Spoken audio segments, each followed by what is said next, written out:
Hello my dear family members, welcome back to my channel. ఈరోజు కొబ్బరికాయ పల్లి చట్నీ అయితే ప్రిపేర్ చేస్తున్నాను. టేస్ట్ అయితే మాత్రం చాలా బాగుంటుంది. మీరు కూడా తప్పకుండా ట్రై చేయండి. ముందుగా స్టవ్ మీద ప్యాన్ పెట్టి, ప్యాన్ కింద ఫైర్ పెట్టి సరిపడగా ఆయిల్ వేసి జీలకర్ర, ఎండుమిర్చి, పచ్చిమిర్చి, అలాగే 2 వెల్లుల్లి రెబ్బలు కూడా వేసి గోల్డెన్ కలర్ వచ్చేంత వరకు వేయించేసానండి. ముందుగా పొట్టు తీసిన పల్లీలు వేసి 5 నిమిషాల పాటు సిమ్లో పెట్టి వేయించేసానండి.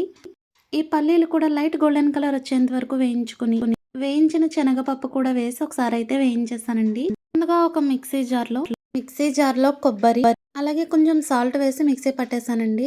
వేయించుకుని చల్లారి పెట్టిన పప్పులు కూడా వేసి మిక్సీ పట్టేసానండి. ఇప్పుడు తాలింపులోకి జీలకర్ర, కరివేపాకు, ఎండుమిర్చి వేసుకుని చట్నీలోకి పోపు అయితే వేసేసానండి.